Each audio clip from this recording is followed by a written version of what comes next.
At 7:42 a.m., the coffee died. The machine gave a long hiss, a tired cough, and then silence. No trickle, no drip, only the hum of lobby lights and the shuffle of shoes on stone. Someone clicked a pen, impatient the sound, a metronome counting down to panic. Behind the desk, Mia said, "1 second, just 1 second," but the machine's screen answered with a flat beep. Lines of employees stretched toward the revolving doors, every face tuned to urgency. 10 feet away, Ethan Gray wrung a mop until water dripped like a quiet clock. Cheap headphones lay against his ears, a threadbare saxophone barely audible. It steadied his breathing. He told himself, stay small, keep the floor clean, get Lily to school tomorrow. The building manager rushed by. "Ethan," he tossed over his shoulder, "maintenance is stuck in traffic.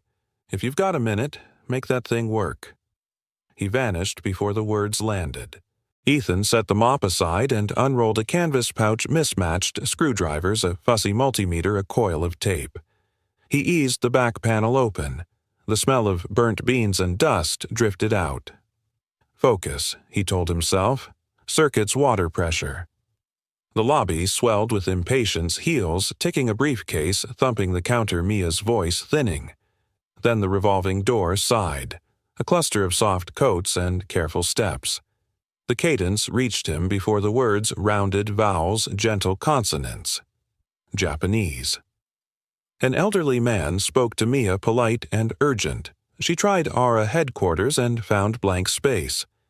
Ethan tightened a valve, resisting the old tug in his brain classroom's lab's airports. 7 tongues folded away like letters in a drawer. The old man spoke again, apology in his tone. Still bent over the machine, Ethan answered in Japanese, steady and respectful. "Good morning. You're in the right place, ARA Group. Registration is to your left, past security. I'm sorry the coffee is down. We should have it shortly." Silence spread like someone had pressed pause on the building. The elderly guest replied, relieved.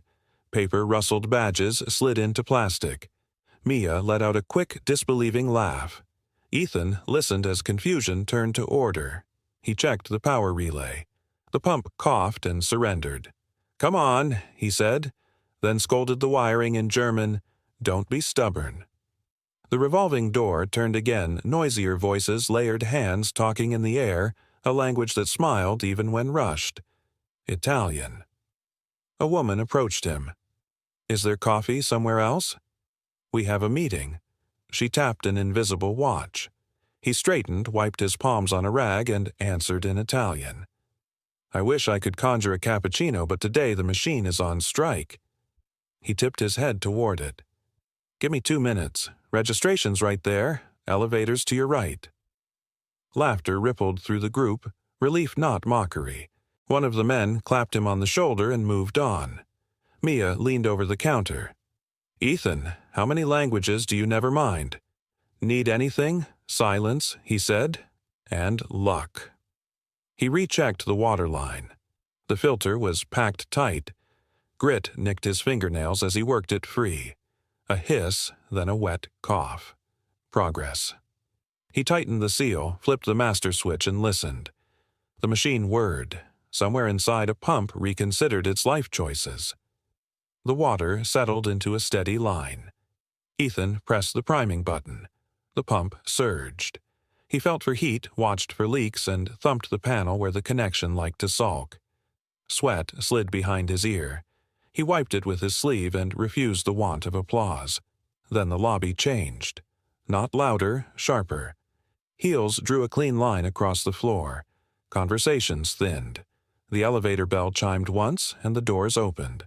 Victoria Lemaire stepped out. Ethan sensed her before he heard her voice. Some people carry quiet like a discipline. She moved toward the desk with measured ease, and the room's attention rearranged itself. Mia straightened. "Good morning, Miss Lemaire." Victoria glanced at the line, the machine, the wet floor sign Ethan had set by habit. "Is there a problem?" Her tone was cool, not unkind. "Just a delay," Mia said. "Maintenance is—" The Italian group circled back with a question. Ethan answered in Italian again, a brief reassurance about badges and a reminder not to block the security lane. Laughter flickered and faded. Victoria's gaze found the speaker and held. One glance took in the old headphones at Ethan's neck, the tool roll, the small rectangular badge, janitor. Her eyes didn't widen. She simply paused, like a pianist holding a note 1 inch short of sound. Ethan felt that pause. He closed the panel and pressed brew. The machine inhaled. A thin stream of coffee slid into a paper cup. The smell reached him, burnt edge softening to dark sweetness. He stepped aside. The line stirred. Someone whispered, "Finally." Victoria didn't take her eyes off him. She replayed the Japanese greeting from the elevator and fit those sounds to this man with a mop. He was nothing she had scheduled for today and everything the building had ignored. Say nothing, Ethan told himself. Take the mop. Vanish. Their eyes met, long enough for her to read a steadiness he hadn't credited himself with in years and for him to register the careful distance in hers. The machine beeped for more water. The lobby resumed its impatient music. The elevator sighed open for another wave. Still, the moment held like a breath no one wanted to release. That morning, a tower full of people wanted caffeine. Victoria Lemaire found something stronger a fault line under her assumptions, and a secret this building had walked past for years until it spoke calmly in a language not its own. Night noises clung to Ethan's sleep, the faint whir of a hospital ventilator, the soft alarm of a pulse ox, the linen rasp of a nurse moving past a curtain. Under it all, her voice thinned by pain, yet stubborn with light. Stay. Promise me you'll stay. He reached toward that sound and woke with fingers closed on nothing. The apartment was quiet except for the radiator's uneven knock and the city's distant buses sighing at a stop. On the table, a cheap coffee maker ticked as it heated. He rubbed his eyes and breathed in the thin smell of off-brand grounds, sharp, a little burnt. Less bitter, he thought, remembering how he had tuned the lobby machine. Maybe today I can make ours less bitter too. Lily patted out slippers, whispering against the floor. Morning, Dad. Morning, Bird. His voice gentled. Eggs. The pan answered first the faint hiss of butter, then the soft pop as he cracked the shells. She climbed into a chair knees to chest a sketchbook opening under her palms. Pencil on paper made a comfortingly steady scratch. Why were you home late? Mia texted that the coffee machine broke. He tried a smile. The day the coffee died. They'll write songs. He set toast down with a small clink of plate on wood. The machine needed someone to listen to it. She glanced up, eyes curious. People listened, mostly their emails. He flipped the eggs, but some people did. A few thank yous. It was enough. She hesitated then, soft and fast. Why do you do that job? You're, good at the talky stuff. Her fingers fluttered, half joke, half sign. He answered first in English, then let Spanish soften his vowels like a lullaby they both knew. Because this job lets me walk you to school every morning. Porque estar contigo, being with you, matters most. He tapped the table twice, their quiet signal for, I mean it. And because the world needs clean floors. She nodded, but the pencil stopped. The pause made a small, heavy silence. He reached across, palms up. She slid her hands into his and he squeezed. The contact steadied him, a warm, living promise far from hospital beeps. On the walk, the city sounded half awake, a delivery truck's backing alarm, a dog's collar jingling, someone laughing into a phone.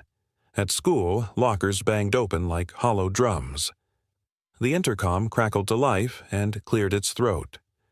Miss Walters Lily's teacher met them at the door with the careful kindness of someone rehearsing every word. Mr. Gray, do you have a minute? Her voice lowered. Lily's doing well academically. She's very perceptive. But transitions are still hard. Noise changes in plan. We'd love to explore an additional support session, just to give her more tools. A tiny tightening ran along Lily's shoulders. Ethan squeezed her hand, then met the teacher's eyes. Of course. He cleared his throat. Tools are good. We like tools. He let his thumb press a small rhythm into Lily's wrist, an old beat that said, "You're safe." Her breathing eased a notch. Outside, he crouched to her level. "How are we doing?" She shrugged, then signed small, concise, "Fine." He waited. She added softer, "People are loud." "They are." He smiled at the understatement. "Tell you what, tonight I'll make hot chocolate less bitter, and we'll learn 5 words in Portuguese. A new secret tunnel in your head." She cracked the smallest grin, and he filed the sound of it away like a treasure. Arcadia Tower met him with its weekday percussion, the revolving door's sigh, the security scanner's discreet beep heels slicing across polished stone. He clipped on his badge. A junior banker brushed past phone to ear talking about runway and burn. A courier dropped a box with a thud and an apology. No eyes stopped on him. That's the job, he reminded himself. Stay small, keep the floor clean, get Lily to school tomorrow. Ethan. Mia's voice cut through the lobby's hard edges. Her bracelets chimed as she waved. "Our emergency polyglot. You saved lives yesterday. I mean mornings, which are basically lives."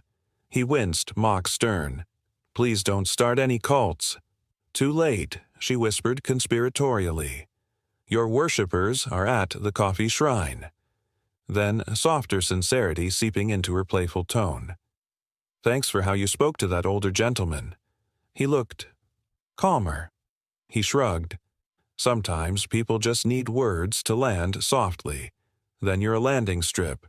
She pointed her pen at him like a wand. "Do you need anything? Just silence." He gestured to his headphones.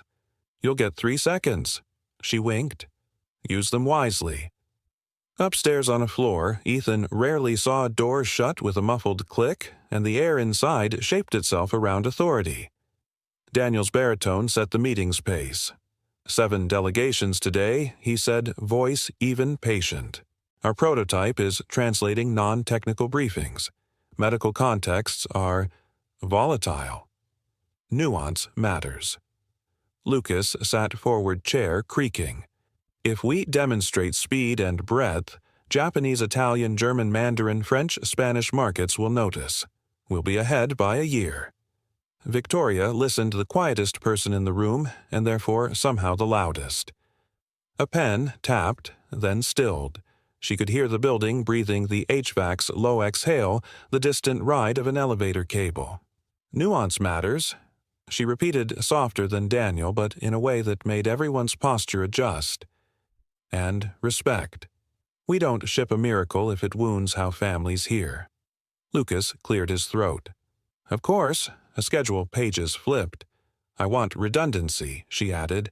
If the system misreads, we don't humiliate ourselves or our guests. Downstairs, Ethan slid a trash bag into a bin, its plastic whispering. He checked the coffee machine. The newly reseated filter purred compliant. He could almost hear the lobby's morale lift with each drip. He pictured Lily's hands drawing circles at her desk, the graphite making that dry hush. He pictured the promise he kept all the time without witnesses be there. Stay. By mid-morning, the lobby swelled with international music, again clipped German consonants, lyrical Italian vowels, French like velvet over gravel. A man waved a badge at Ethan and asked in careful English registration. Ethan nodded toward the queue, answering in the visitor's own language out of reflex. The man blinked, startled, then smiled full force and thanked him too many times. Show off, Mia murmured, delighted. Habit, he said. Don't get attached to their surprise, he cautioned himself. They forget by lunch. The elevator chimed. Victoria stepped out with Daniel and Lucas in a formation built from 1,000 meetings. Even their footsteps made a rhythm, hers unhurried, Daniel's thoughtful, Lucas's half a beat ahead. She paused at the desk. Mia, the Japanese delegation is early. Please walk them to Horizon in 5. Yes, Ms. Lemaire. Also, Mia bit the inside of her cheek. About yesterday. Ethan helped with Lucas's laugh came too quick. Oh, the janitor-interpreter. Ethan looked down at his gloves. Stay small, he told himself. But Mia pressed on loyalty audible. He spoke with them in their language. It really smoothed Victoria's focus, cut clean, more surgical than sharp. She wasn't unkind. She was exact. I appreciate initiative, and gratitude is due. Her gaze flicked to Ethan, then back to Mia. But let's remember right people, right places. We have a team for the sentence tapered as if she'd stepped too close to something hot. A tiny static prickle climbed her forearms. She could hear yesterday's Italian exchange in her head with uncomfortable clarity, the cadence of the janitor's voice. No swagger, no performance, only the gentle calibration of tone to ease someone else's morning. Understood, Mia said, jaw tight. The bracelet stilled. Daniel, catching the micro-weather, changed subjects with a cough. We should go, Victoria. The Germans are punctual even when they're late. Of course. She turned to the elevators. A delegation swept past its mixed languages, braiding mid-air. Ethan stepped back to keep the lane open. As she moved, her sleeve brushed the edge of the front desk. The faintest friction. A human sound. She pressed the call button. The bell chimed. In the whisper before the doors opened, her certainty shifted a few millimeters. Right people, right places, she'd said. What if she had misfiled someone? Not a demotion or promotion, just a misreading of where a life belonged. The elevator doors slid apart. She didn't look back. But in that steel box, as the doors drew shut and sealed out the lobby's chatter, she heard her own breathing louder than expected. She watched the floor numbers blink and felt a question rise with them, one she hadn't scheduled for 10:12 a.m. If he is invisible, why did the building feel different when he spoke? The bell chimed again. The doors opened on her floor. She stepped out composed. She walked forward, every click of her heel measured. But the question didn't stop moving. The lobby woke with the same music as always, heels ticking like metronome's badges, clacking the revolving door, sighing as if tired before the day began. The coffee machine coughed once and went mute. Ethan pressed his palm to the panel and felt a faint tremor like a heart deciding whether to beat. Don't be stubborn, he muttered in German, not for show, just habit. Nur ein bisschen Druck. Just a little pressure. Mia slid a stack of guest passes into their slots. Plastic whispered against plastic. Morning maestro, how's our diva temperamental? He loosened the water line. A damp metal scent rose, followed by the darker smell of yesterday's beans. Filters sulking. He pulled his tool roll open. The zipper made a dry, tidy rip. Somewhere beyond the desk, a courier's dolly rattled. The air held that pre-meeting tension, 600 throats clearing at once. The first delegation arrived with clipped syllables precise as footnotes. German. A woman with a soft accent asked in English registration desk. 2 others scanned the lobby, wary of getting lost before they'd even pitched their slides. Ethan didn't look up from the machine. He answered in their language, warm and neutral, Guten Morgen. Anmeldung links neben der Sicherheit. Aufzüge rechts. Kaffee. Gleich. Good morning. Registration left of security. Elevators right. Coffee soon. The nearest man blinked, then smiled in relief. Paper rustled. Shoulders dropped. The sound of impatience softened by degree. Mia leaned in. How many is that now? Depends, he said, checking the pump because familiarity breeds complacency and leaks, counting the language of broken appliances. The revolving door exhaled another group French this time, a satin flow under gravel. A woman in a trench spoke quickly to Mia. Nous sommes en avance. La salle. We're early. The room, Mia's mouth opened, then closed. Bonjour, Ethan said, still crouched. Enregistrement ici, puis ascenseur à droite. Et, pardon pour le café. Bientôt. Registration here then. Elevators to the right.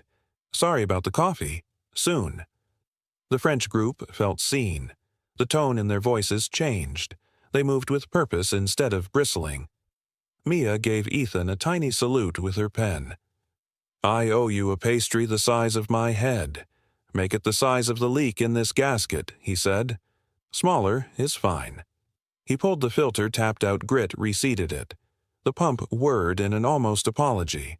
He watched the line prime itself with a thin hiss. When the sound steadied, he exhaled.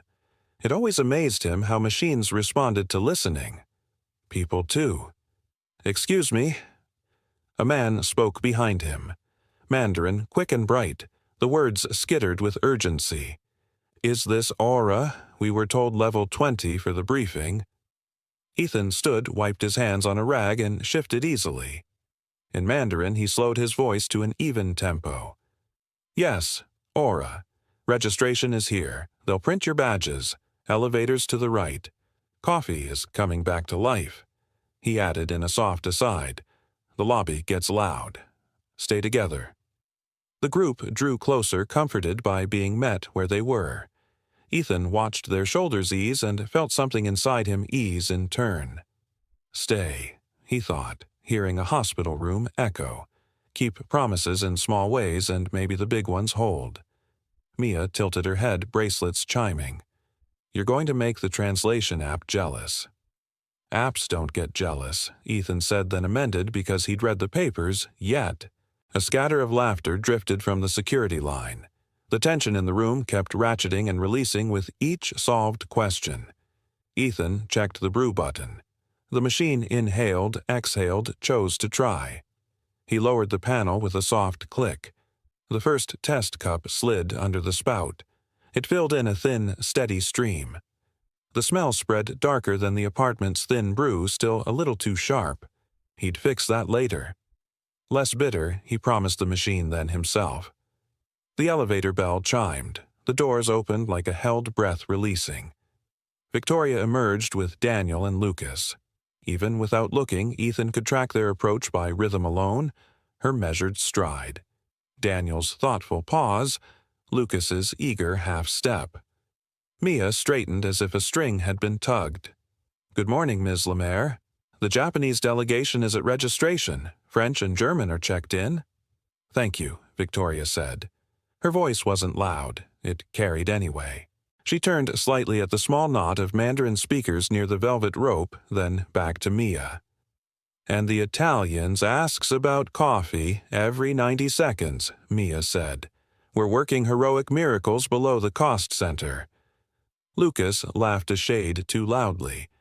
"Maybe we put the janitor on the corporate website. Our secret sauce Windex and 7 languages." Ethan kept his eyes on the machine. "Don't rise," he told himself. "Right people, right places that had been her line yesterday. Stay small." Victoria did not laugh. She followed the path of sound, instead the echo of Mandarin easing the German lilt cleaned of static the French tempered with courtesy. Her attention settled on Ethan like a held note.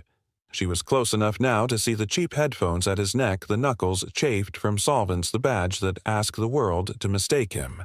She asked almost idly, though nothing about her was casual. "Where did you learn those?" He tightened a screw, a fraction, heard the machine's answering hum. "School taught me a little," he said. "Life taught me more." Daniel's baritone folded into the moment with relief. He's been helpful. Lucas, still performing to an imaginary balcony, added, "HR will love this." Multitasking mops and Mandarin.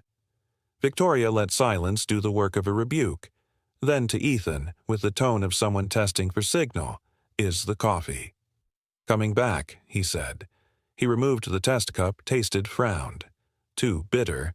He adjusted the grind a grade lighter, reset the pressure, and pressed brew. The machine sighed into a deeper, more confident hum. The stream turned silkier. The smell shifted, less bite, more balance. The Italian group drifted nearer, drawn by hope. A man whistled softly when the second cup darkened just right. Mia bounced once on her toes. Ethan slid the first true cup toward the front of the line. No flourish, just service. He stepped back, letting the lobby's hunger take over. Victoria reached for the nearest cup, not quite trusting her hand to be steady and disliking that she cared. The heat touched her fingers. The paper flexed faintly. She lifted it, took a small sip, and let the taste settle. Less bitter. She recognized the choice in that result, the attention it required. Her eyes went to him again. The lobby noise thinned to a tolerable murmur. When she spoke, the word arrived with a softness he didn't expect. Merci, she said in French. Then, with the ghost of a smile that made the syllables gentler, Ethan, n'est-ce pas? He answered in the same language tone, even respectful. Oui, madame. Et c'est mieux maintenant. Yes, and it's better now. Something unplanned crossed her face, approval maybe, or curiosity wearing approval's clothes. It lasted an instant. She nodded once and turned toward the elevators with Daniel. Lucas followed already, talking about timelines and optics. The bell chimed. Doors closed. The lobby's clatter swelled again. Mia leaned over the counter and whispered as if the building itself might be listening. Did our CEO just thank you in French?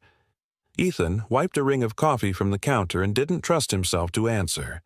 He felt the old instinct to vanish and the newer, quieter urge to stay exactly where he was. Above them, on a higher floor, no one in the lobby could hear a server rack spun up and hissed. A small warning tone chirped nothing anyone noticed yet. Downstairs, Victoria's Merci still hung in the air like a bridge no one had named. The Horizon room breathed like a giant instrument.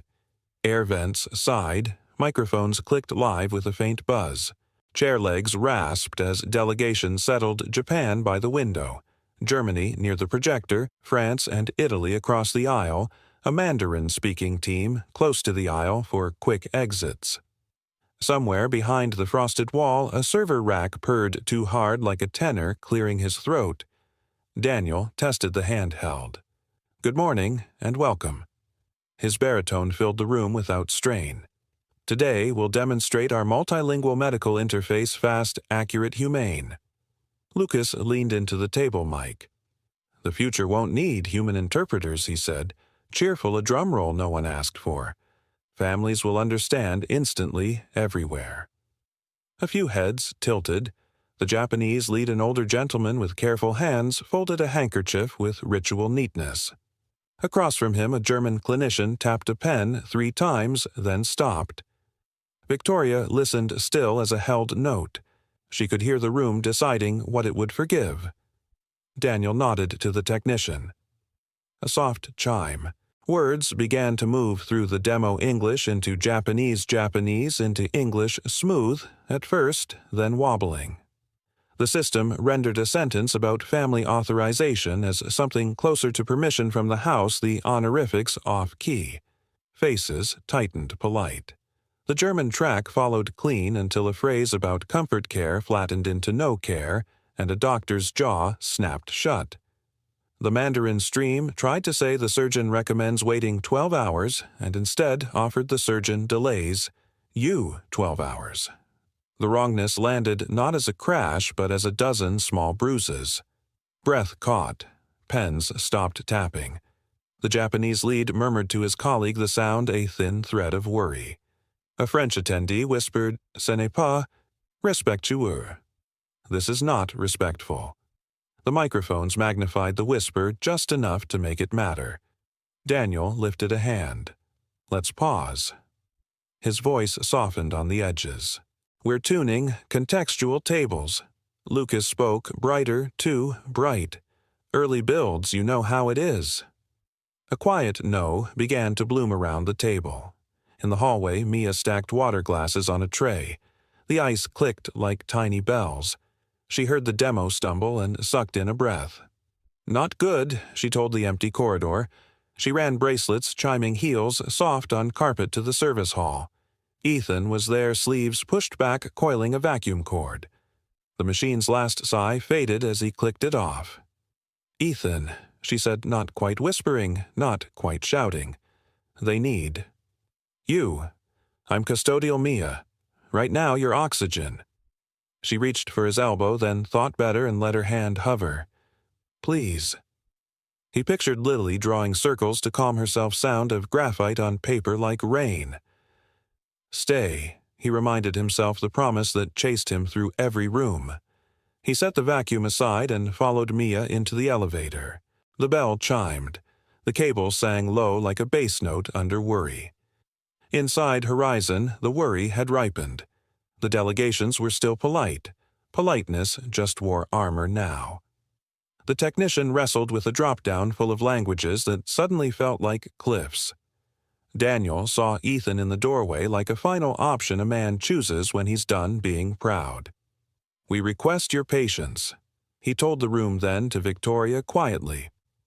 "Aye." Her answer was a small nod, but it carried weight. "Do nothing the room will regret," she added under her breath. He heard the respect embedded in caution. Daniel stepped forward. "Our system is in active revision," he told the delegations. "In the meantime, with your permission, we can use a human bridge." He gestured to Ethan. "He's a staff member from the building. He speaks your languages. Only if you consent." There was a silence that sounded like thinking, not refusal. The Japanese lead inclined his head. The German clinician said, "If he conveys nuance." The Frenchwoman murmured, "S'il écoute," if he listens. Ethan stood at the end of the table mop handle pressed against the wall like a spear he'd laid down. He didn't clear his throat. He let his breath arrive and said in Japanese, careful with honorifics, "We apologize for the earlier phrasing. The intention was respect for family decision-making. We would like to proceed with care for your language and your people." Polite shoulders relaxed a fraction. He turned to German crisp and measured. "When we say comfort care, we mean focused relief, not neglect. Words fail when fear is loud. I will try to make them fail less." The clinician's pen resumed its tap, but slower more a metronome than a drum. He moved to French, letting his vowels deepen. "La médecine parle comme un manuel. Les familles parlent comme des chœurs. Médecine speaks like a manual. Families speak like art. Je traduirai les deux, I'll translate both." A soft, involuntary merci answered him from the far side of the table. To the Mandarin speakers he slowed and leveled the tempo, an old trick he'd learned in crowded clinics. 受主医生建议等待12小时，因为身体需要时间做出更好的决定. The surgeon recommends waiting 12 hours because the body needs time to make a better decision. He added gently, 我会把你们的问题都带回来. I will bring all of your questions back. The room's sound changed. Air moved, coats rustled. The tiny scrape of a chair leg no longer felt like a threat. "Proceed," Victoria said. "Not an order permission." Questions began, testimonials and fears braided together. Ethan kept his hands loose at his sides, his voice steady, his pronouns respectful. He translated, and when language alone couldn't carry tone, he carried tone too. He learned the warm names people used for their sick mama, oka-san, nonna, and carried those across as if they were glass. He apologized when he needed to. He asked for repetition when dignity demanded precision. He wore silence as carefully as words, letting pauses do their ancient work. Lucas kept trying to look amused. It read as uncomfortable instead. Daniel watched with a relief he tried not to show. The technician typed quietly, rewriting tables in real time. Victoria listened to the room and listened to herself listening. The algorithm never smelled of anything. This did human effort, wool and ink and the faint metallic tang of nerves, and beneath that something like less bitter. He was doing with feeling what he did with coffee, adjusting pressure, heat, flow until the taste in the air changed. The Japanese lead asked a question too personal for an audience. Ethan lowered his voice and folded it back to Daniel in English that looked like dignity. Daniel answered like a man grateful to be told how to be careful. By the end, thank yous gathered in different shapes.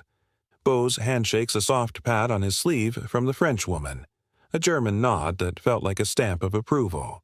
The Mandarin team left a business card and a word that meant reliable spoken, as if naming a harbor. Chairs scraped back, paper shuffled. The purr of the server rack steadied, embarrassed. Microphones clicked off. Silence pooled in the space where tension had been. In the quieter that followed, Daniel cleared his throat. "Ethan," he said, and for the first time used his name with a fullness reserved for colleagues. "We could use your guidance on a part-time basis. Flexible. Pay that respects expertise." His voice dropped. "We need to stop hurting when we mean to help." Ethan thought of Lily's teacher of transitions and noise, of graphite on paper, of hot cocoa that could be made less bitter if you took your time. He felt the old reflex to say yes to the room, and the newer discipline to say yes to the life that waited at a small kitchen table.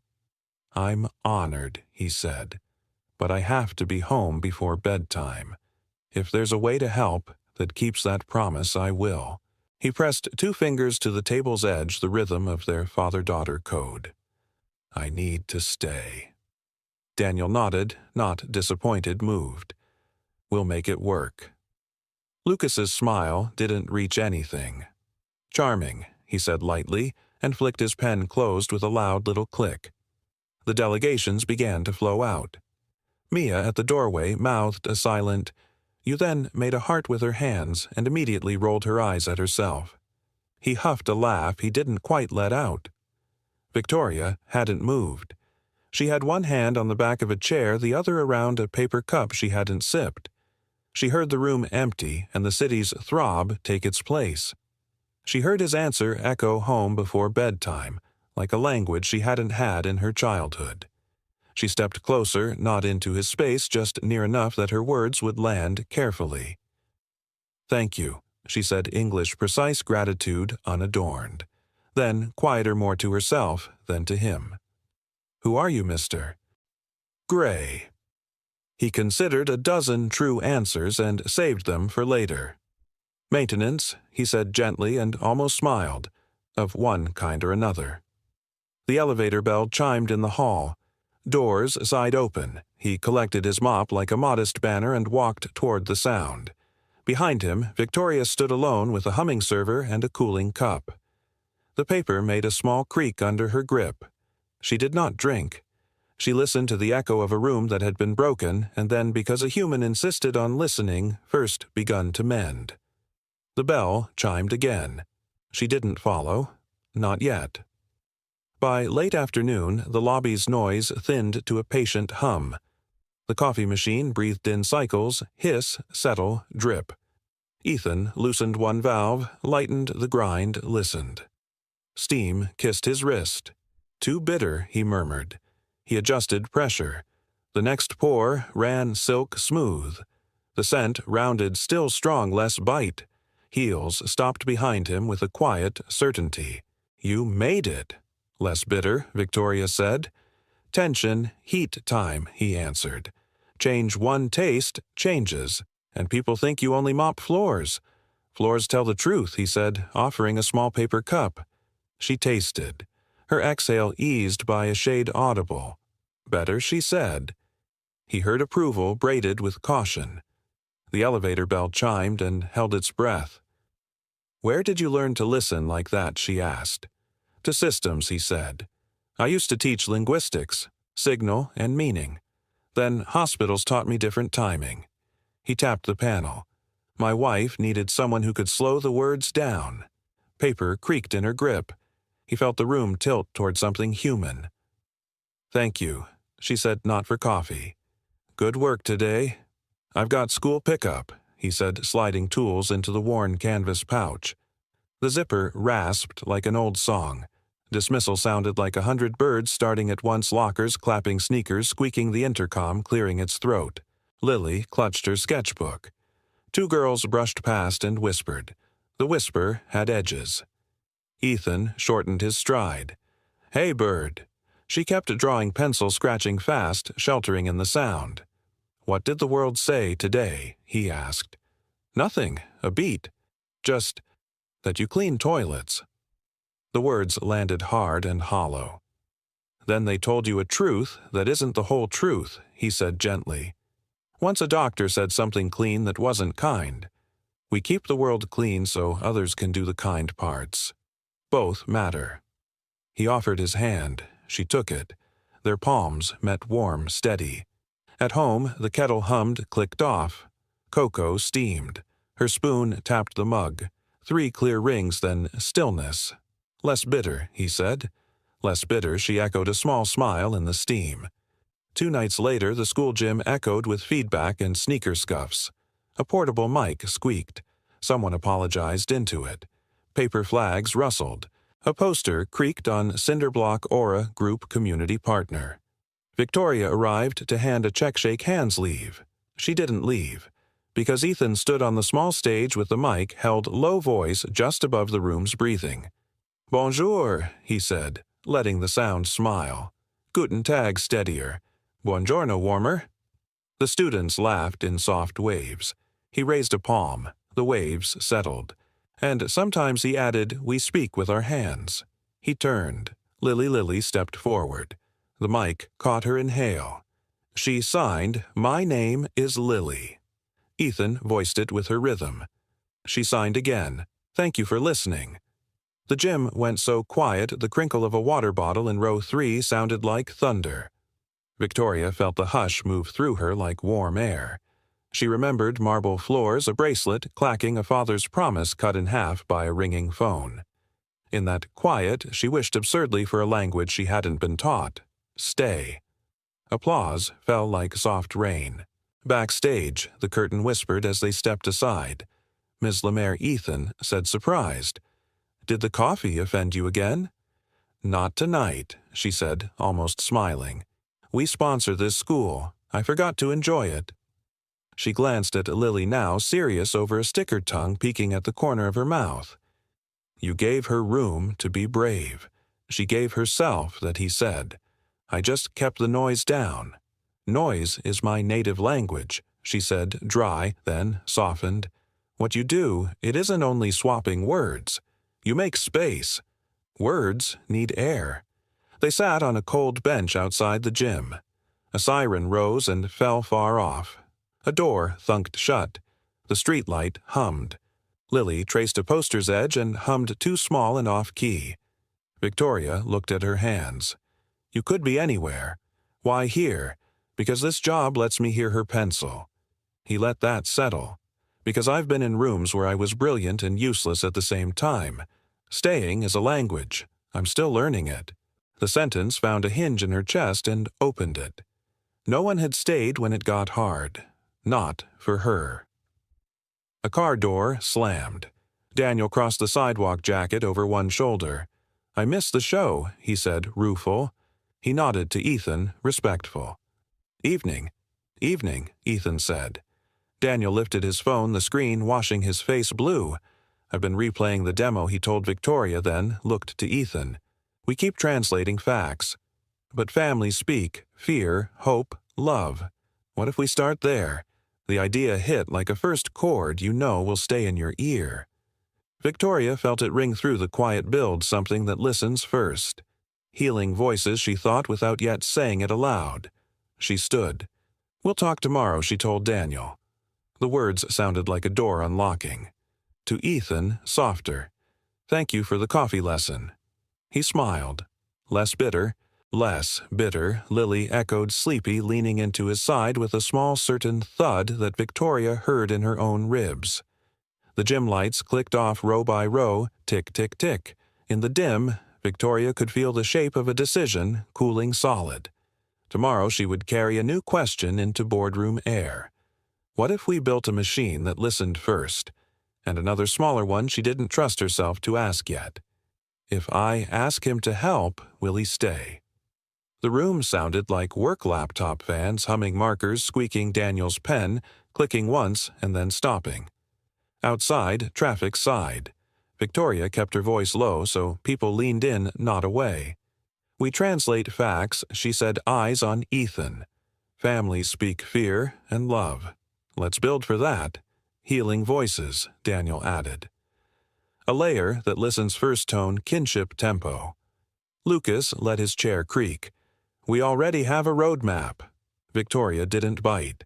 "Ethan advised us content and ethics. How to speak to people who are breaking." He heard the AC purr and measured his breath. "Guardrails." "I walk my daughter to school." I'm home before she sleeps. I can record late, write glossaries, send notes. We'll bend the schedule, Daniel said. Welcome, Victoria said. Paper eased in her grip with a small creak. Days stitched themselves with useful noise. Keyboards ticked like rain on tin. In a small studio, Ethan recorded variations of the same human phrases. I'm sorry, we can pause. Who can I call for you in 7 languages and 3 tendernesses? He set a metronome on the table. Machines hear volume, he told the team. Grief lives in tempo. Slow a quarter beat, panic drops. He mapped honorifics and family words to logic tables. Carry what they call each other mama, oka-san, nonna, like glass. Don't fix what isn't broken. He told one story he hated. A resident said, "We'll keep her comfortable," over a monitor's beep. She heard, "We're giving up." Just say, "We'll keep her pain away, and we will sit with you." That "with" matters. He pressed stacks of paper he didn't need. In his head, I should have said, "Stay." He didn't say it aloud. At lunch, Victoria stood in the doorway with 2 paper cups. The smell was rounder than last week. "Less bitter," she said. "Learning curve," he answered. "Mine too," she said, leaving the second cup on the console so he didn't have to find a thank you big enough. Thursday rain tapped the windows like patient fingers. Floors dimmed in sequence, click, click, click, until emergency lights settled into a steady hum. The building breathed. "We're fine," Daniel called from the hall. Battery handoff. Victoria stood by the glass palms on the cool sill. In the softened light, you could hear everything the relays tick the rain's soft insistence, her own inhale. When things stop, she said, you realize how loud your head is. "What's it saying to win?" she said wry. Then, quieter, "I'm tired of earning every hour of kindness." He stood a step back. "Boundaries are a language too. Noise goes first," he said. Then the shape of what matters is audible. He let the rain speak for a moment. "You're building a room where scared people can hear a path. Worth being tired for. I don't know how to be in that room without breaking the furniture. You hire people who sand edges," he said, "and let the machine listen before it speaks." Power returned with a low exhale. The wall clock ticked to 8:57. In the demo room, they took their stations. Daniel dialed Tokyo. On the line lab coats, rustling rubber soles, squeaking a family's held breath. "We're testing a support layer," Daniel said, "to help families understand in their own words." The software listened first. The waveform pulsed, then steadied. The nurse's explanation arrived in Japanese with the right honorifics humility intact. The family's questions came back clean, dignity preserved. When the system reached for comfort care, it used Ethan's 3 a.m. phrasing relief, "We will not abandon." Someone on the far side exhaled like a curtain falling. A child asked a question, small and brave. The system slowed its own cadence to match the child's a metronome-turned code. The answer landed softly. The room changed shape on both continents. Victoria sat forward without meaning to. He heard her breath catch, then steady. For once, Lucas said nothing. The call ended in bows and thank yous. Daniel muted and turned relief, warming his baritone. It worked. The room held a chapel quiet. Victoria's paper sleeve whispered under her fingers. "You just helped build something that could save a lot of hearts," she said. In her head, mine Ethan's mouth tipped. "I hope it saves yours," he said, barely more than a breath. Then lighter, "I'll tune Italian tomorrow so we stop getting compared to bad espresso." Daniel laughed. Lucas's chair scraped too casual. He stood already texting screen, making its dry swish. In the corner, a security camera blinked its dumb, faithful blink. In the hall, the elevator chimed. Heels approached, paused, retreated. Mia's whisper carried like gossip, trying to become good news. They're still here. Morning would bring a new noise. Admiration, annoyance, curiosity, steam under a lid. For now, the server's hum evened out. Rain thinned on the glass and the coffee on the console cooled to a kinder taste. Victoria looked from the door back to Ethan and understood success would be loud, kindness louder. Somewhere just out of sight, someone was listening for the wrong reasons and taking notes. The day began with the soft gossip of vents and Slack pings. On 20 keyboards ticked faster than the coffee machine could breathe. Doors clicked, then half-closed, so voices had to slide through the crack to be heard. Did you hear a voice graze the corridor? The janitor saved the Tokyo call. Another voice, brighter edged with envy, saved or, was saved by the CEO, laughter like ice cubes in a thin glass. The sound traveled. Ethan pushed a yellow cart past the glass wall of a huddle room. The rubber wheels made a low hush. Inside, a pair of marketing analysts bent toward each other, sentences clipped and confidential. 7 languages, one said, tapping a pen. And a front-row seat he didn't earn. Maybe he earned it by carrying a mop.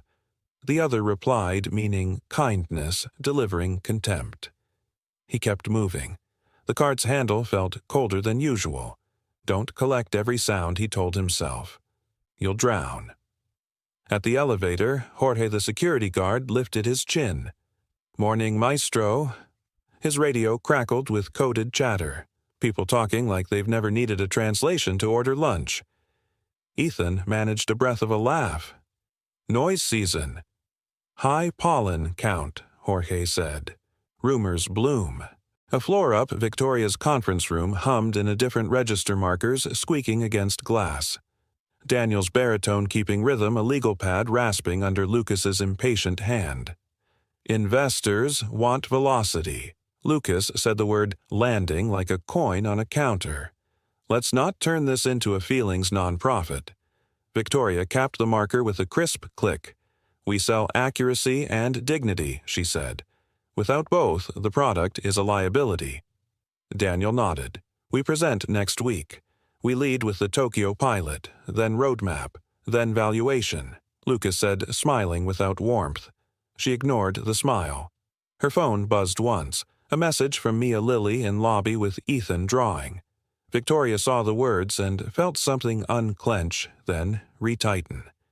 Later, she told herself, today, numbers and nerves. Downstairs, the cafeteria carried its usual noon orchestra trays, clacking soda fountains, hissing chairs, scraping concrete just a little too loud. The line inched. Ethan held a sandwich he didn't want and a tray he hadn't meant to take. He stood in the quiet that forms around a person people have decided to stare at later. At the corner table, 2 junior associates spoke the way people speak when they don't expect to meet their own echo. I mean, one said between bites, if I were a CEO and a janitor saved my meeting, I don't know, toss him a scholarship, not a job, or a favor, the other said, and let the last word linger. The tray in Ethan's hand trembled once the faintest rattle of ice against plastic. He set it down before it gave him away. He thought of Lily's pencil tapping 3 times to settle her breath and mimicked the rhythm on the tray's rim. Tap, tap, tap. He tasted the word less and found it gone. Mia slid beside him without warning, bracelets chiming like a small alarm. If I throw a croissant at their heads, she whispered, do I get fired or knighted? Don't lose your job on my account, he said, aiming at lightness hitting close to tired. She sobered. You know this building. It worships what it sees and forgets what it owes. But a lot of us, we remember Horizon. We remember Tokyo. She nudged his elbow.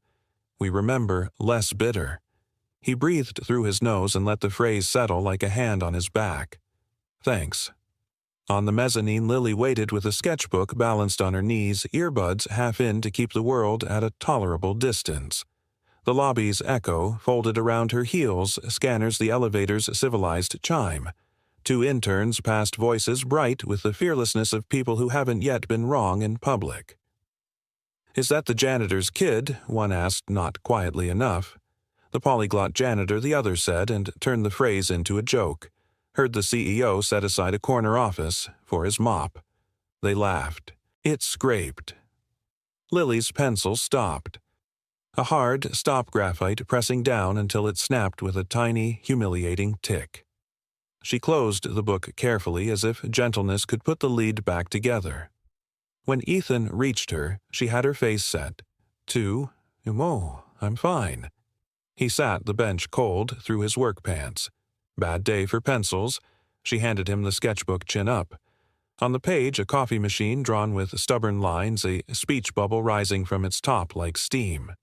In the bubble, 3 words, blocky and brave. Less, bitter. "Please." He smiled, then didn't. "You heard them," he said. "Everyone hears everyone here." She answered old and small at once. He kept his voice even. "Do you know who lives in your skin?" She nodded. "Me." "Do you know who doesn't?" She nodded again. "Them." He tapped the sketchbook 3 slow beats. She tapped back. The rhythm looped between their palms until the lobby's noise softened by a notch neither of them could measure, but both could feel.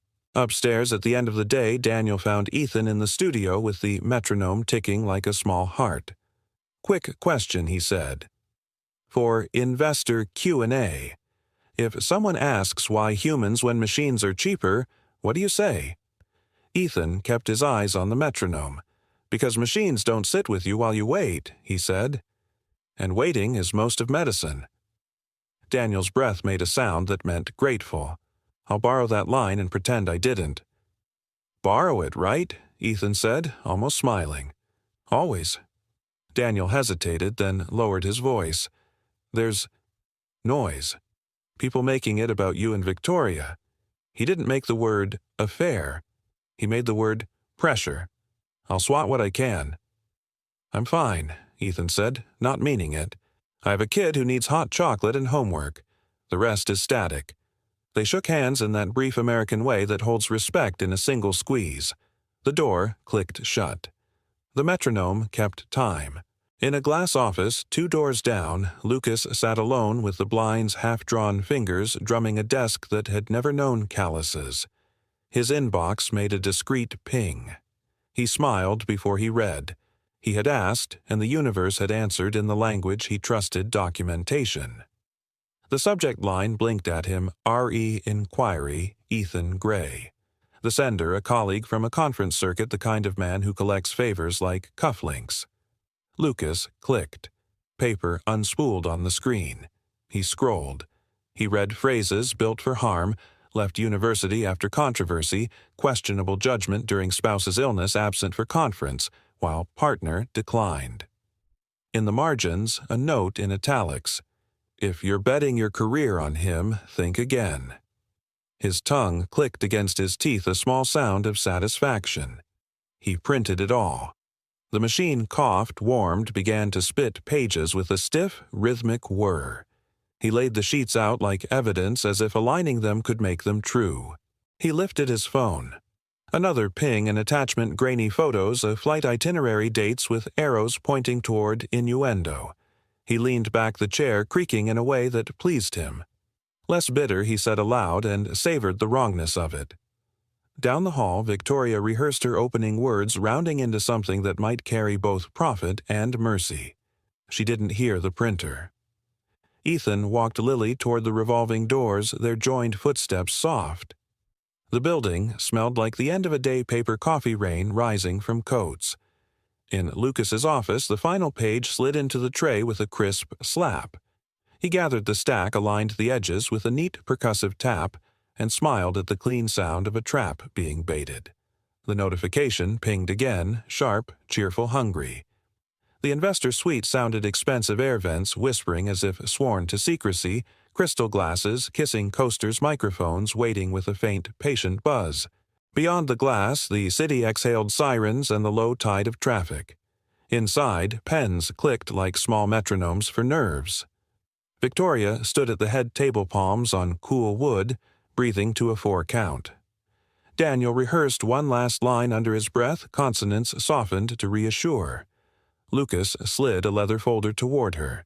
Paper rasped, quiet and deliberate. "For your awareness," he said. The tone was helpful. The timing was a blade. She opened the folder. On the page, dates arrows a flight itinerary, a photo cut from context and pasted into accusation, margins alive with italics that pretended to be concern. She turned a page. Left university after controversy. A page more.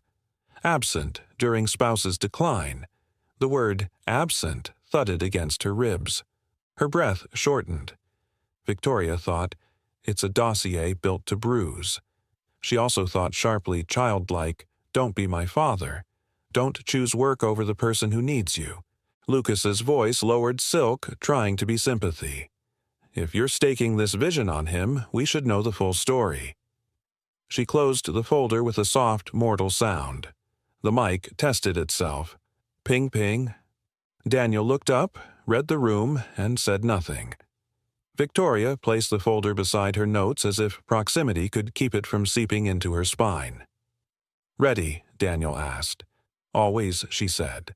Her mouth made the word. Her pulse did not. Chairs scraped in practiced chorus as investors settled. Jackets sighed. Someone poured water. The breath glug made its own small ritual. The moderator clicked a pen twice.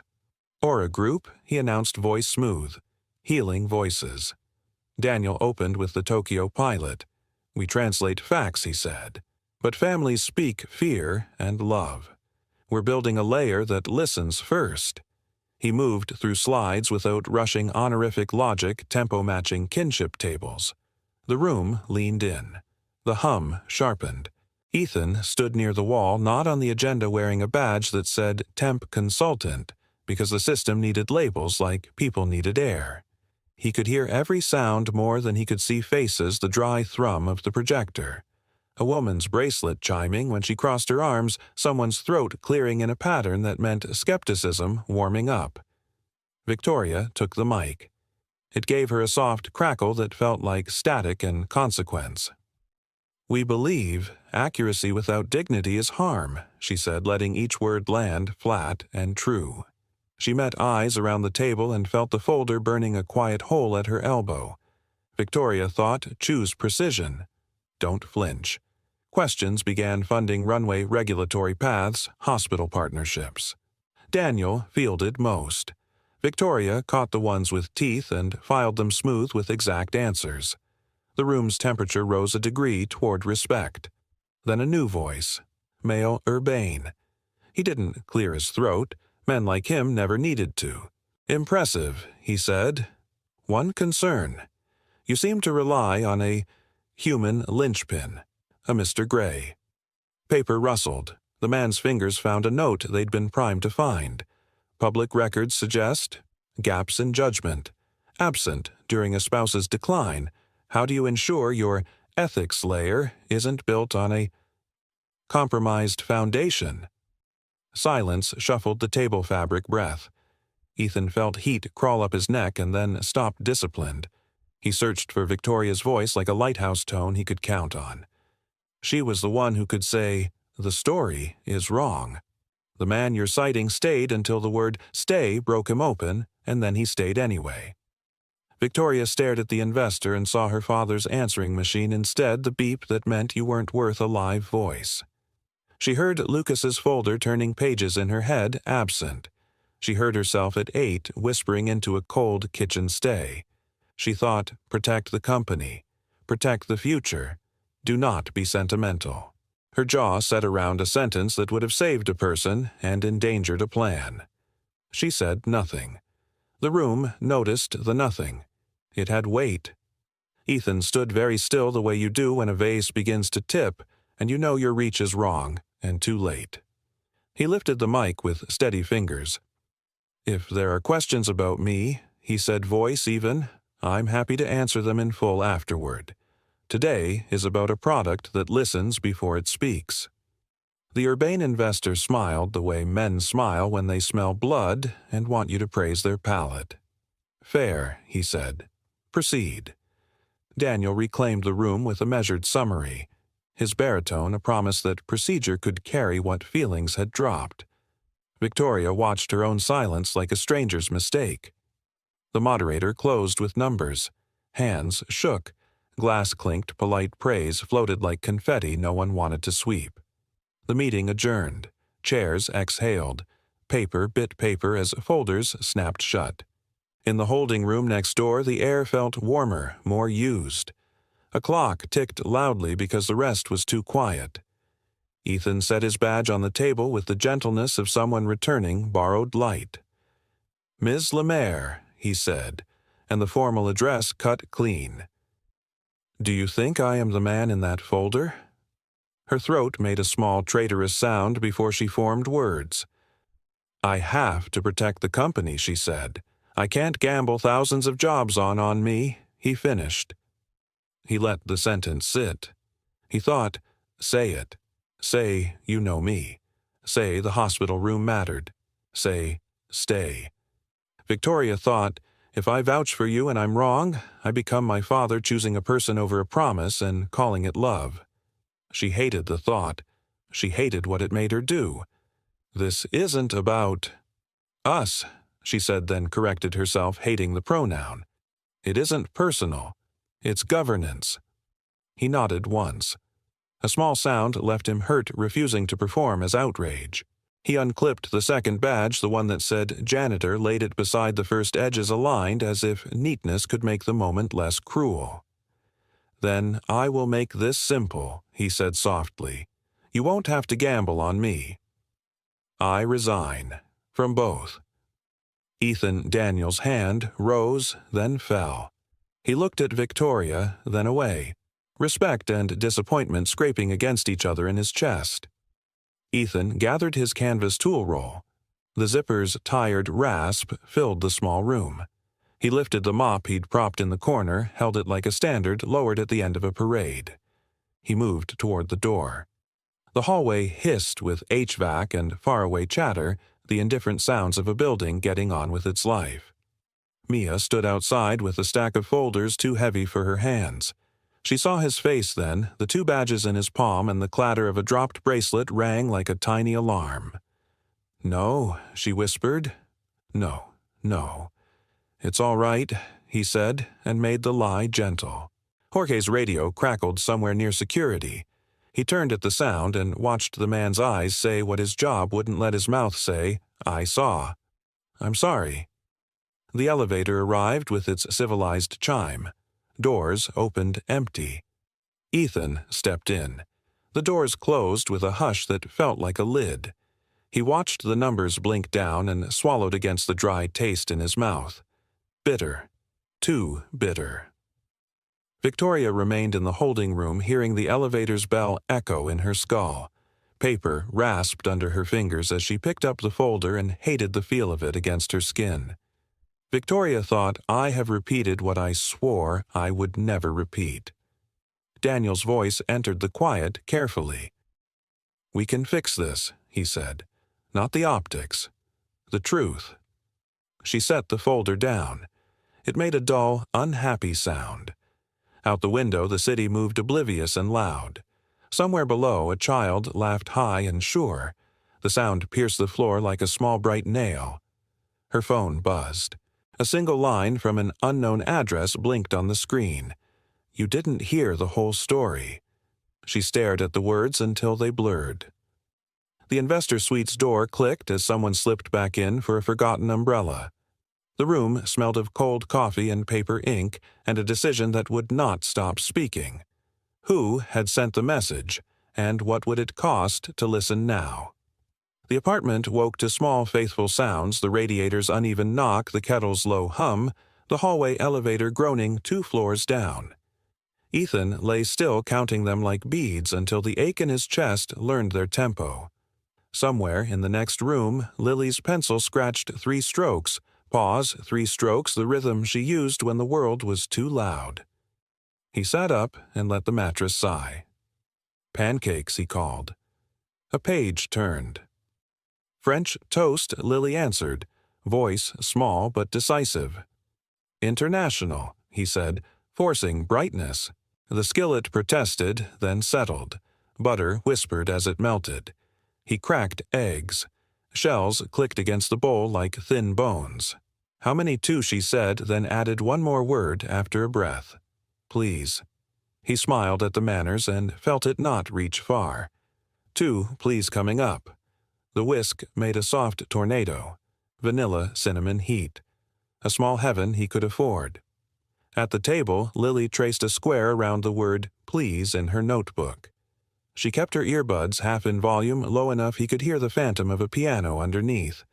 When he set the plate down, the fork on ceramic gave that clean, hopeful clink. "How's school?" he asked. "Okay." She bit, chewed, swallowed. "Ms. Walters says I can try the quiet room when the hallway bell is too—" She searched. "Screechy. Good plan." He reached for syrup. The bottle sighed. "We like quiet rooms." She looked at him, measuring. "Do you—" "Miss your work? I'm working now," he said too fast. He touched the table once, twice, 3 times anchor. "I have more time with you." He offered a smile that held. "That's the best job." She nodded, eyes cautious. "You look—" "Darker," she whispered like naming a storm. He exhaled through his nose, a steadying line. "I'll open a window." They walked later because walking is a way to stay without being watched. The block offered up itself. A dog collar chimed. Someone argued gently with a grocery list. A bus sighed and kneeled. They named 5 Portuguese words because learning is a kind of warmth. Lily signed 2 of them, shy and proud. He repeated them with his hands until the shapes felt like home. That evening the buzzer buzzed. He wiped his palms on a towel. "Who is it?" "Mia," a bright whisper crackled, holding peace offerings and carbs. He buzzed her in. The stairwell coughed up her footsteps, then the soft ballet of bracelets against paper bags. She arrived at the door smelling like rain and bakery sugar hair frizzing in a halo of hurry. "Hi, Lily." She lifted a paper sack. "Croissants the size of your head." Lily ducked, smiling, into her shoulder. Mia handed Ethan a second bag. A Tupperware clacked inside, warm. "Chicken soup from Jorge's wife. He says don't insult him by refusing." Ethan's throat tightened. "Tell him I wouldn't survive that."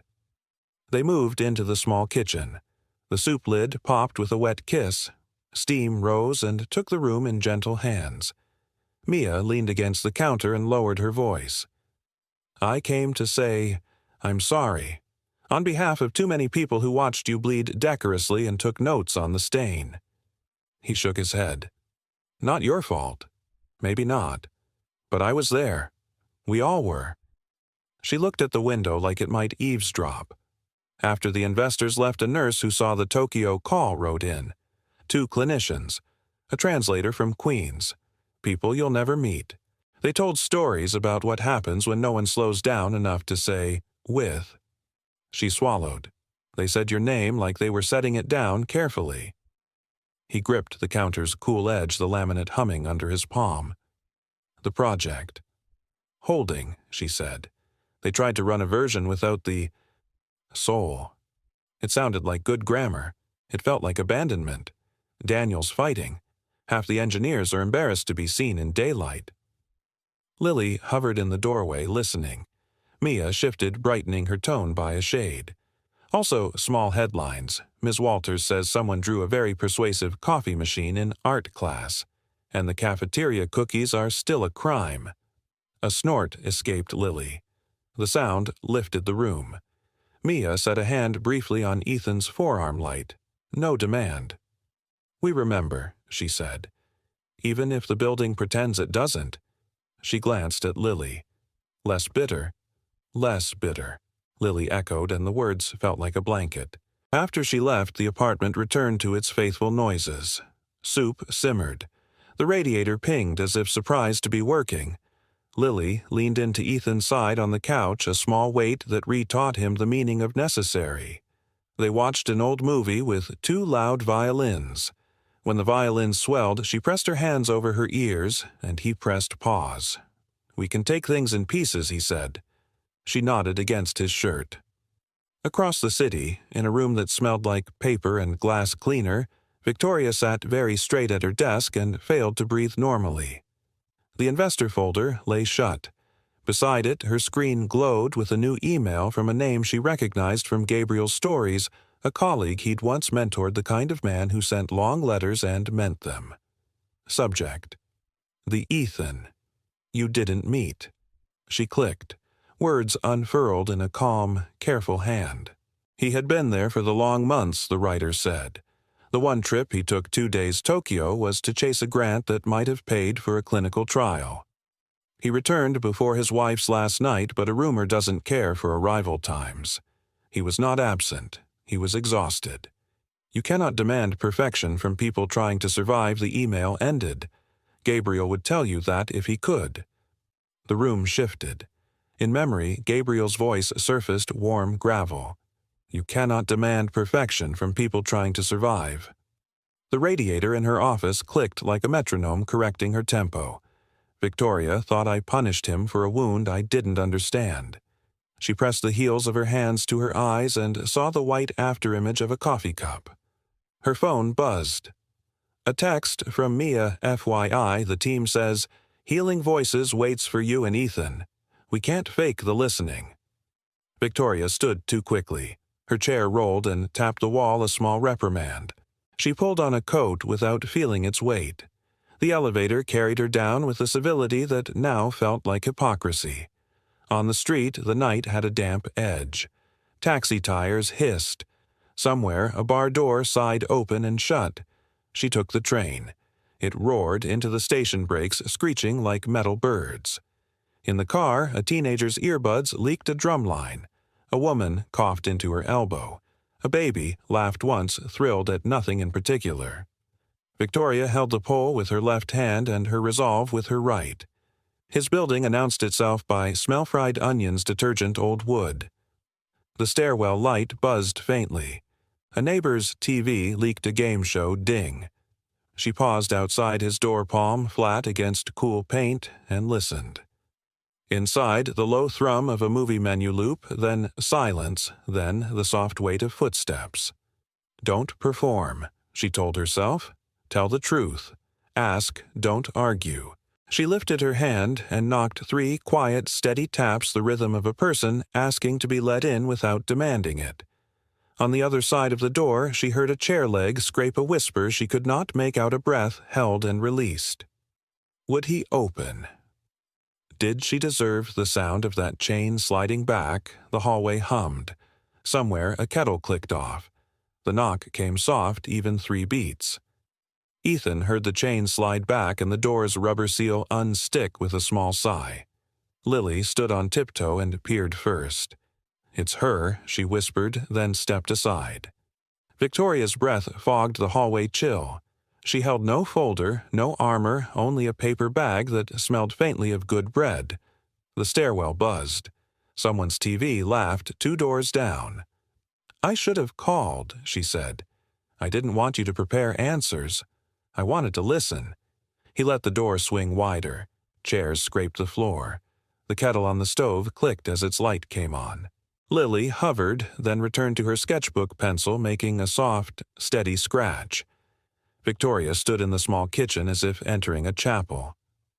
"I owe you 7 apologies," she said, voice low, careful. "1 for each language you gave this building." She began with the one that mattered most here. "I'm sorry in English, plain, not dressed. I doubted the man you are because I was afraid of a man who isn't." She moved to French vowels, warmer. "Je suis désolé de t'avoir laissé seul dans cette pièce. I'm sorry I left you alone in that room. Japanese honorifics precise. Shen shii arimasen deshita. Anata no songen wo maoremasen deshita. I'm sorry I failed to protect your dignity. German, clean and spare. Es tut mir leid, dass ich geschwiegen habe. I'm sorry that I stayed silent. Italian, a little music around the bruise. Mi dispiace di averti ferito quando serviva coraggio. I'm sorry I hurt you when courage was needed. Spanish, softening the edges. Perdóname por no creer en tu corazón. Forgive me for not believing your heart. Mandarin, measured and respectful. 对不起，我没有先听你说 I'm sorry I did not listen first. She let her hands fall to her sides. "That's 7, she said, and her voice blurred a little. But there's an eighth I didn't learn in school. She tapped her chest once small. Sincerity. I am truly sorry. The kettle reached a low hiss, then the click of readiness. Ethan turned the flame off. He heard Lily's pencil pause for breath. Inside him, old alarms quieted a notch. "Thank you," he said, and meant it. He did not offer pardon he didn't own yet. He poured cocoa. Steam rose and took the room gently by the shoulders. He slid a mug to Victoria. She wrapped both hands around it, grateful for heat. "You don't owe me a yes," she said, "but I am asking for help. Someone needs us." Her phone lit the counter with a pale flash. Daniel's name. She answered on speaker. The laptop fan hummed alive as Ethan flipped it open by habit. "Crisis," Daniel said, voice steadying itself. "Partner Hospital. Family call went public. The AI flattened comfort care into no care again. Reporters circling. They need a human interpreter now. I can patch in?" Ethan set his mug down. The sound of ceramic on wood was small and firm. Victoria looked at him, not pleading, asking. "You don't owe me anything," she repeated softly. "But those people, they're in the hallway between rooms with no doors." He nodded once. "Okay. We help, as two humans, not CEO and janitor." Lily moved her sketchbook to the side and pulled the dining lamp closer. The laptop fan rose a note. The apartment settled into its listening pose. Ethan set his metronome on the table and didn't wind it, just rested a fingertip where the pointer would be. Daniel bridged the call. The hospital line came alive with room-tone rubber soles, a monitor's polite beep, someone exhaling through a cloth mask. A clinician spoke careful English shading toward hurry. The family's voices braided Spanish first, then a grandmother's Italian, an uncle's hesitant English that kept failing on the hard words. Ethan let the sound settle on him. He matched the room's tempo with his own. "Buenas tardes," he said to the family, Spanish, warm and even. "Estamos aquí para escuchar primero. We're here to listen first." He carried the clinician's apology across without making it smaller. They are sorry the words hurt. They want to explain again, slowly. He shifted to Italian for the grandmother vowels, round-paced kind. "Vogliono alleviare il dolore e restare con voi." They want to relieve pain and stay with you. The word "stay" walked the line as if it owned the place. The clinician tried to repair trust. Ethan lent him a cadence that didn't break anything. He didn't just trade nouns. He carried kinship across. Abuela became abuela, nonna stayed. Nonna. When the family asked about timelines, he slowed by a quarter beat, the unwound metronome in his fingertip keeping careness in place. The child's voice came last, small and brave. Ethan dropped his volume, matched the vowel length, and took the fear out of a question by making space around it. On the far end, someone exhaled like a curtain letting light in. The clinician's voice softened. "Thank you," he said this time to all of them. The call ended in quiet gratitude instead of public anger. Daniel's breath landed back in his body. "We owe you both," he said.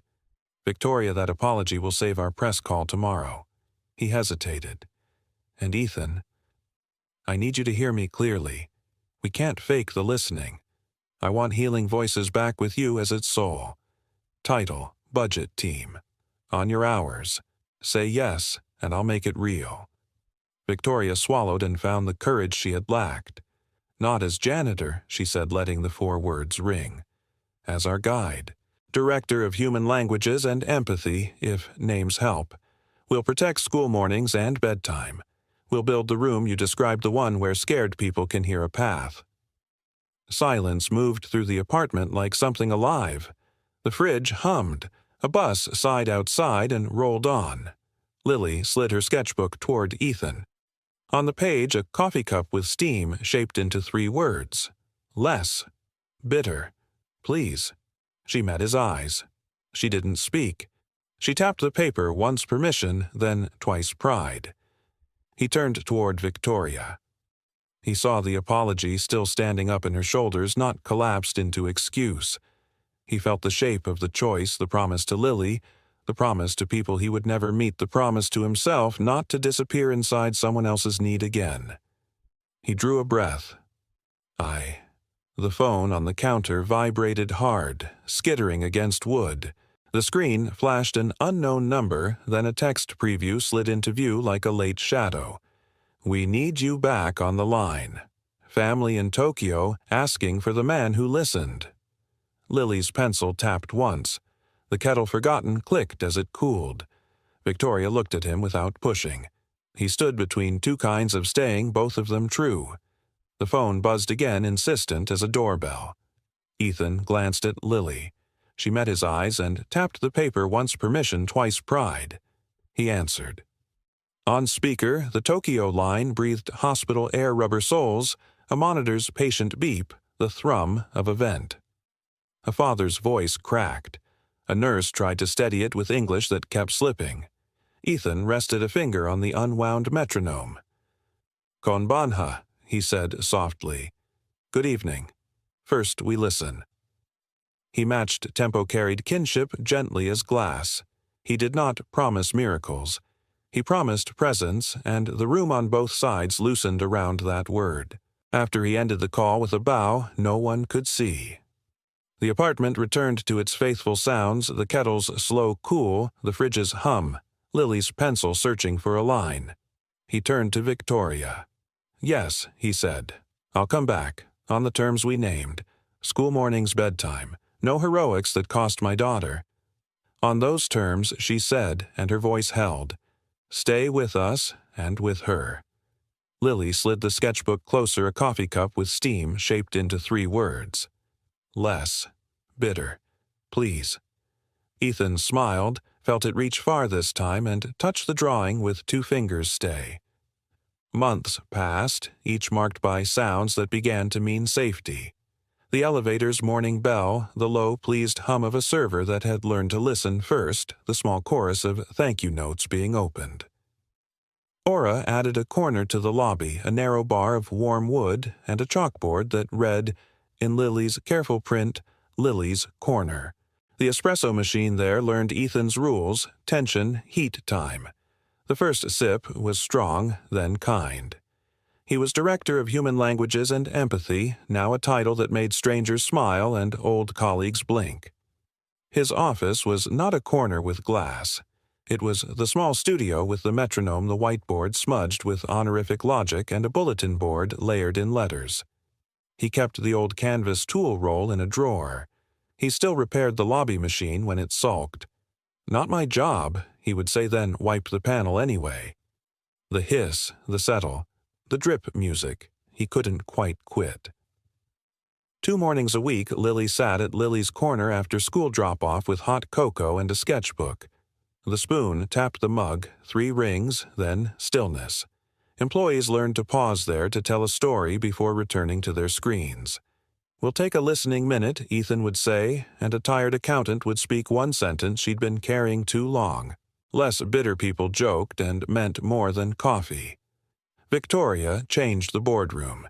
Meetings began with a story from the floor, 2 minutes that made the graphs breathe. She still spoke with steel when needed, but she let kindness spend its hour without making it earn interest. "Accuracy and dignity," she repeated until the phrase felt like policy. On a Tuesday, a courier shuffled in 3 envelopes thick with stamps. Jorge whistled them up to 20. Mia slit them open with reverence. A letter from Queens, a postcard from Kyoto, a note from a hospice in Rome. Victoria read aloud quiet, so people leaned in. "You did not fix it," one wrote. "You let us understand what could not be fixed. That mercy will echo for years." The room sounded like a chapel after Amen. Ethan kept one letter for himself in the drawer with the tool roll.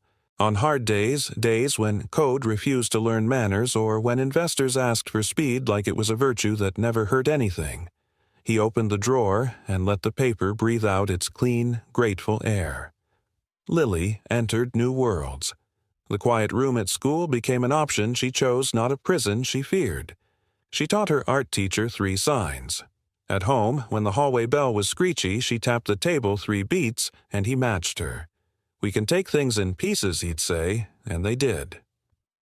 One evening, after a late call with a clinic in Oaxaca, he stepped into the lobby to find Victoria by the machine sleeve's loosened hair down an inch from perfect. She held a paper cup, both hands wrapped around it the way she had held his apology months ago. "How is it today?" he asked, teasing, meaning more. She sipped. Her exhale thinned the air into gentleness. "Less bitter," she said. He adjusted a valve by ear. "You change, any one parameter taste changes." "You taught me that," she said. "You also taught me that staying is a language." She studied the steam like it was a page with his handwriting on it. "I'm still learning it." "So am I," he said. He thought of the kitchen, the sketchbook, the pencil's scratch, the way Lily had grown sturdy in places that once bent. He thought of the nights he had chosen to say no to one more call, and yes to hot chocolate and nonsense songs. He thought, this is the grammar of my life now. Verb, stay, object, us. They walked past Lily's corner, which smelled like cocoa and the end of hard days. On the chalkboard, someone had written in a careful, embarrassed hand, "Thank you for listening. M." "New ritual," Victoria said. "People leave notes. Not for HR." For she gestured to the air between them. For the room, he finished. They rode an elevator alone for the first time in weeks. The cable sang its low, private note. She stood close enough that he could hear her breathe, but far enough he could call it coincidence. He felt the old impulse to step back, the newer permission to stay where he was. "Ethan," she said, and stopped choosing words with tweezers instead of tongs. "You once said you hoped the thing we were building would save my heart." He waited. "I think it did," she said. "Not all at once. In pieces. The way you promised." He turned. The elevator hummed. The floor numbers blinked. "You saved mine," he said, "by believing there was more to it than paper." They didn't kiss. This wasn't that kind of story yet. Instead, she reached for his hand the way you reach for a railing in the dark, not to pull, only to balance. He let his fingers lace with hers.